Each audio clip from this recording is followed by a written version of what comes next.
What up, guys? We are back. Take 2 for 20.3. Yeah. Which is technically 18.4. 18.4. Right. So there you go. Take 2 for 20.3, which is technically 18.4. Yeah. On the repeat, we've seen a lot of things. I've gotten to experience it firsthand. I wasn't here in 2018. Well, I didn't participate in the Open in 2018, so it was a first time for me. A lot of discrepancy with the handstand push-up setups. Let's just dive into that right out of the gate. Yeah, let's do it. So, you know, obviously they're bringing back the standards, right, Yep. from 2018. Depending on how you're built, length of forearm, the height, it's going to adjust the amount of clearance you have. And we saw that firsthand in 2018 and definitely today and last night. Right. You know, I think, you know, we had some folks on site doing it, and it was, you know, it became very, very clear. You know, we've got, you know, Mitch Spute, right? And then we've got Chase Merrill. Yeah, Chase Merrill, both 5'9", right? Yep.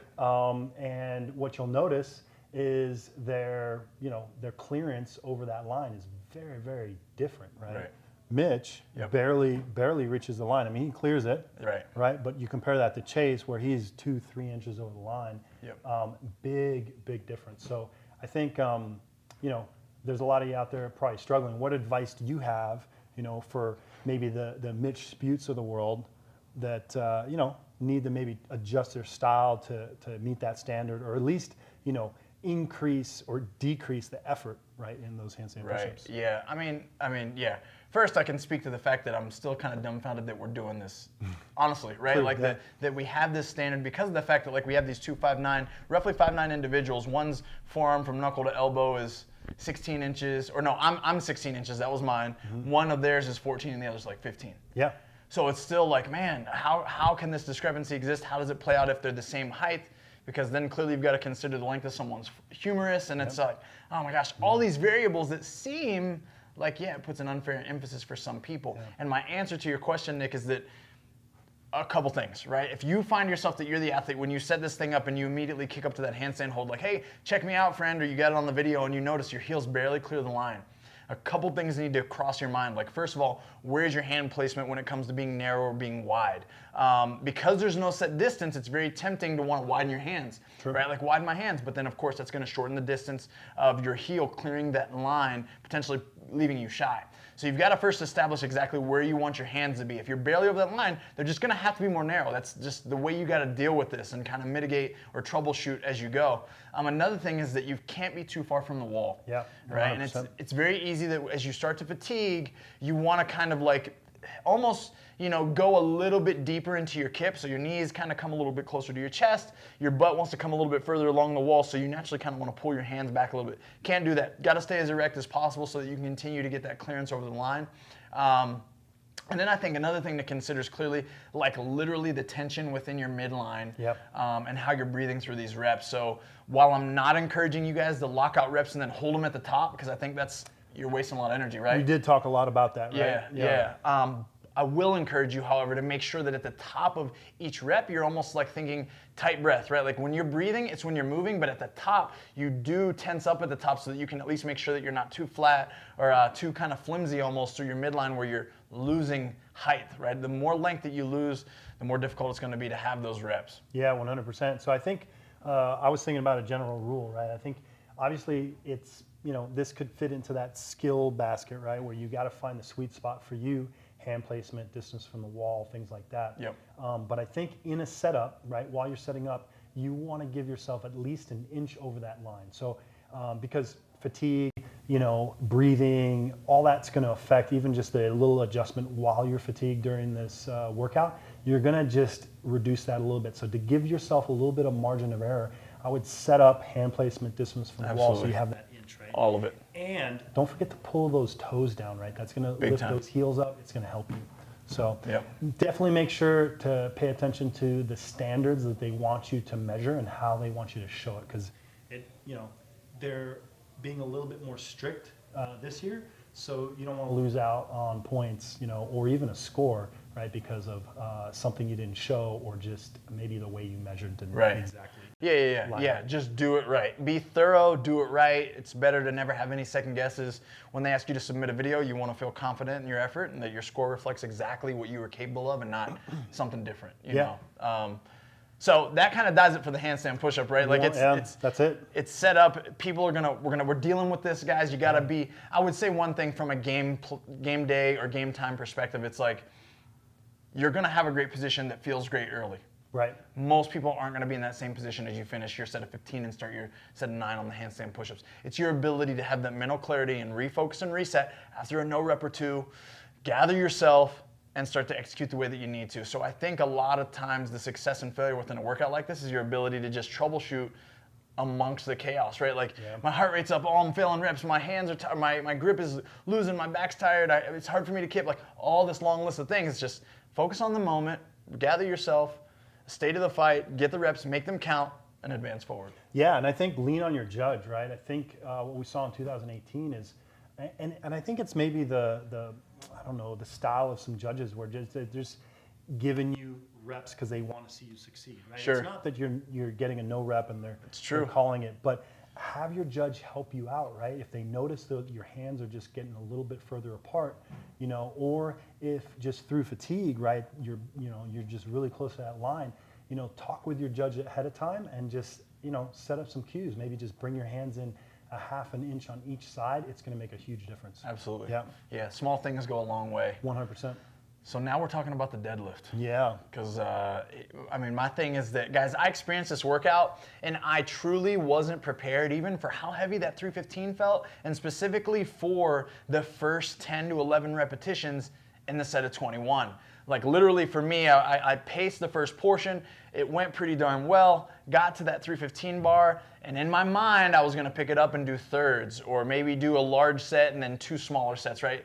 But it didn't play out that way, right? And because I didn't have a cement game plan, I was just more going by feeling. You guys know what we know what happens. We know what happens when that can start to take place, and it's that you lose precious time. You rest a little longer than you should. So, what have we learned? Like, what do you think we would give advice-wise?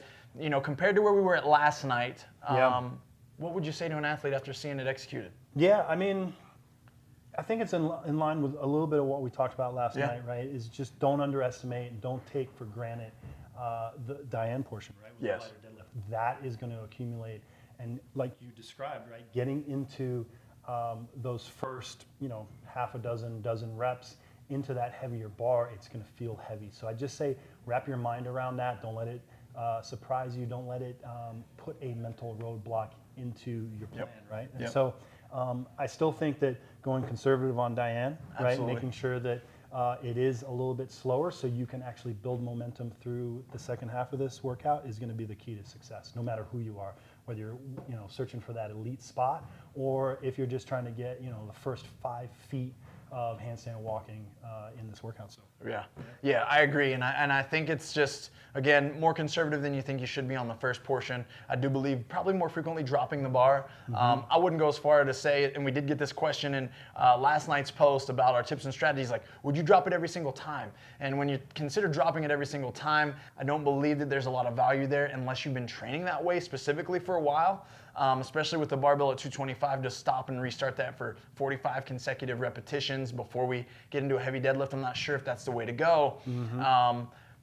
But those more frequent periodic, smaller sets where we're dropping the bar frequently, it can, just take away a little bit of that eccentric loading. So that might be the way to go for a lot of you.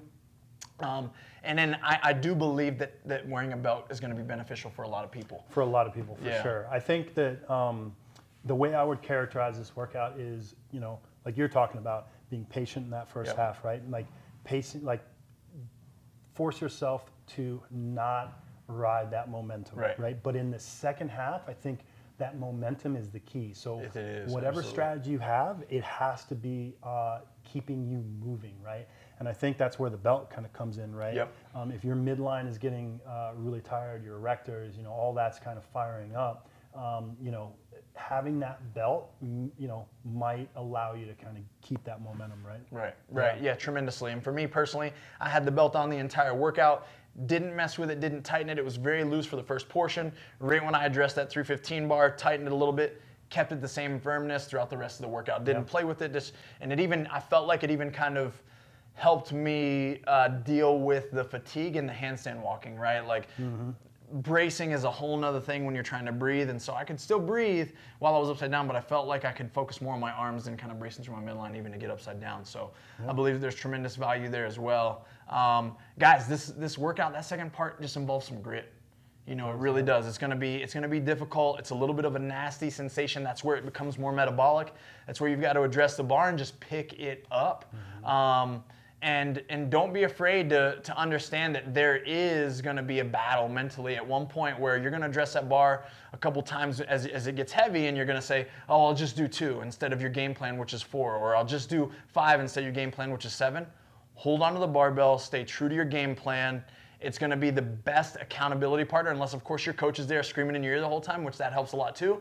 But you need that mental security and trust that, like, okay, this is my game plan. No matter how I feel, this is what I'm going to do. I'll deal with the repercussions in my retest down the road. Yeah, and I think the repeat, right, if you guys are repeating on Monday, I think that it's always easier, right, to adjust off of a conservative effort the first time because you can always... the adjustments just are a little bit clearer. They make a little bit more sense versus like if you go out hot and it's too aggressive, it's really hard to kind of find that middle ground. Like how are you going to dial that back to get your repeat? So, conservative on the first half, momentum on the second, be accountable to your game plan. I love how you said that. And I think that goes a long ways in the handstand walking, right? Like it's a trap. You mentioned this idea of a trap, right? So you get through whether it's 5 or 25 feet or however, and you kick down, take a breath. It's really hard mentally to get inverted when you're tired. Am I going to fail, this and that? But I just encourage you, just get down there, start walking, get that momentum flowing. It's always easier once you're in that movement for sure with handstand walking. Right. And it's 5 feet at a time, so you can always kick down and then get back up. But I think definitely, those 25-foot segments, be really mindful of the rest that you're taking, in that turnaround. Absolutely. Yeah. My cue to you guys for that is just get going. Yep. Just get going. Like Nick said, if you got to fall down and get back up, you're good to go. But the trap is to wait. Oh, I'm going to do 25 unbroken. Wait. I'm going to do another 25. Just get going. You'll make up for it. You'll stay the course and you'll stay on your hands. Trust the process. Yeah. No, it's a fun workout. It is. I'm glad to see this repeat. We're going to be coming live next Thursday during the announcement. It's going to be something we're going to try new.